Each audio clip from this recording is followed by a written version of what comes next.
আজ আমি তোমাদের শোনাতে চলেছি এক ভৌতিক ঘটনা। শিলিগুড়ির এক গ্রামে আছে এক পুরনো শ্মশান, যেটি বহু বছর ধরে পরিত্যক্ত, কিন্তু বলা হয় রাত নামলেই সেখানে অদ্ভুত সব ছায়া ঘুরে বেড়ায়। আজকের গল্পের নাম শ্মশানের ছায়া। গল্প শুরু করার আগে ছোট্ট একটা অনুরোধ, আমার ভয়ের গল্পগুলো যদি ভালো লাগে তাহলে অবশ্যই আমার চ্যানেলটা সাবস্ক্রাইব করে দিও। এতে আমি আরও নতুন ভয়ের গল্প তোমাদের জন্য আনতে পারবো। শিলিগুড়ির উপকণ্ঠে একটি ছোট্ট গ্রাম আছে।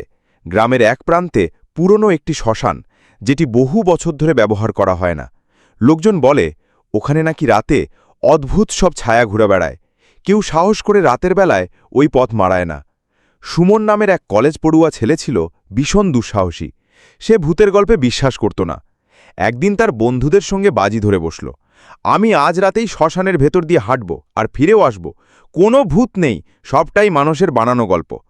সেদিন রাত 12টার সময় সুমন একা একা শ্মশানের পথে নামল। চারপাশ নিস্তব্ধ, শুধু দূরে শিয়ালের হাহাকার শোনা যাচ্ছিল। শ্মশানের ভেতরে ঢুকতেই সে ঠান্ডা একটা বাতাস টের পেল। বাতাস যেন হাড় কাঁপিয়ে দিচ্ছিল। চারপাশে শুকনো পাতার খসখস শব্দ হচ্ছিল, অথচ আশেপাশে কোনো মানুষ ছিল না। হঠাৎই তার চোখে পড়ল একটা উঁচু গাছের তলায় সাদা পোশাক পরা একজন দাঁড়িয়ে আছে, মুখ ঢাকা, শুধু লম্বা চুল ঝুলছে। সুমন প্রথমে ভাবল কেউ হয়তো গ্রাম থেকে এসে তাকে ভয় দেখাতে। সে সাহস করে এগিয়ে গেল, কিন্তু যতই কাছে গেল ততই শরীর কেঁপে উঠল। কারণ লোকটা মাটির ওপর দাঁড়িয়ে নেই, বরং কয়েক ইঞ্চি উপরে ভেসে আছে। সুমনের বুক ধড়ফড় করতে লাগল। ঠিক তখনই সেই সাদা ছায়াটা ধীরে ধীরে মুখ তুলল।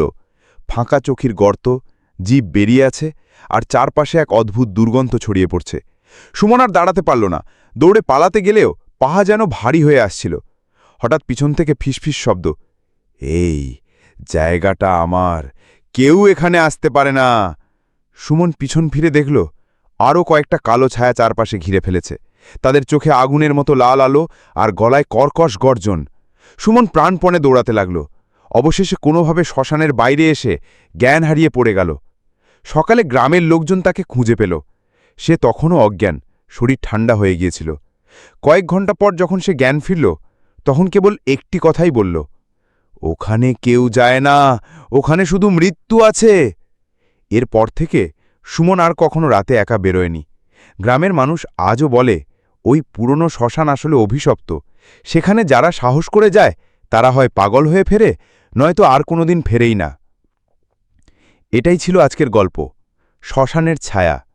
গ্রামের মানুষ আজও বলে যে কেউ যদি ওই শ্মশানের কাছে যায় সে আর আগের মতো ফিরে আসে না।